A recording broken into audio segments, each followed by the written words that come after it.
I'm Erica from the blog Buttered Side Up, and today I'm going to show you how to make a dirty chai latte. Now, a dirty chai latte is basically a chai latte and then you just add in a shot of espresso. It's kind of reminiscent of a pumpkin spice latte. It has all of those yummy fall spices in it. I like to use chai tea bags because I find that that's very convenient, but you can also use loose leaf chai tea, or you could use a chai tea concentrate. Any of those will work, but I find that the tea bags are the most convenient. Now, it's great if you have an espresso machine and you can just use that to make your espresso, but you could also use really strongly brewed coffee, or I like to use the AeroPress because I find that that simulates an espresso pretty well without having to use a machine. Also, I like to use half and half instead of milk because when you have the brewed tea plus the shot of espresso, there tends to be more water in the base of the drink, and so I like to put in some extra cream, and that just helps it to have a creamier texture. Think of it kind of like adding coffee creamer. You don't just pour milk into coffee or tea, you add cream. So that's kind of what I'm simulating here, but you do want a little bit of that milk still because that will help it to froth up well. All right, let's get into making this dirty chai latte. Here's everything you'll need to make a dirty chai latte. Hot water, a chai tea bag, coffee beans or grounds, half and half, and pure maple syrup. I really like the flavor of Rishi masala chai, but Equal Exchange is quite good as well. The Rishi chai has a little more depth of flavor in my opinion.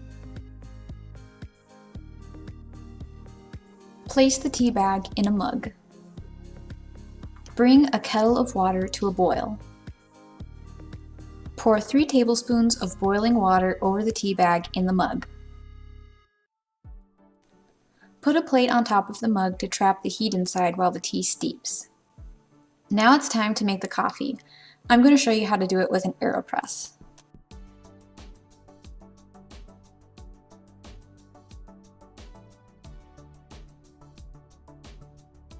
Dampen a paper filter and place it in the filter cap.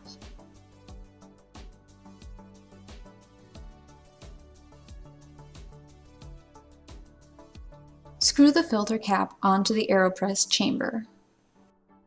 When the tea is done steeping, squeeze out the tea bag and set it aside. I know some of you will lose your minds about me squeezing out the bag, but you need to extract that extra flavor. Okay, back to making the coffee. Place 3 tablespoons of finely ground coffee into the chamber. Place the AeroPress on top of the mug. Pour 175 degrees Fahrenheit or 80 degrees Celsius water up to the middle of the 1 on the canister. Stir with the provided stir stick.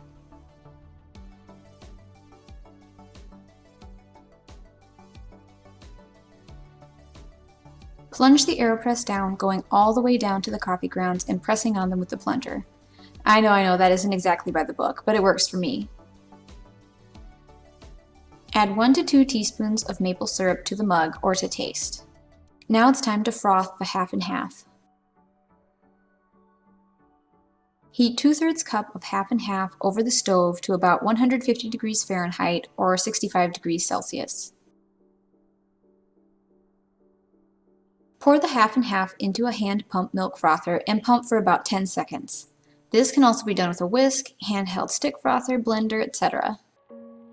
I'll link a post with 8 ways to froth milk without a machine down below.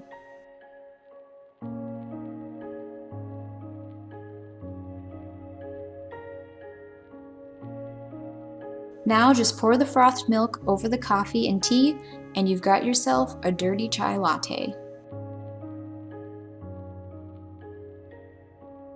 So that's my process for making a dirty chai latte at home. If you enjoyed this video, please give it a thumbs up and consider subscribing for more recipe videos. Thanks so much for watching. See you next time.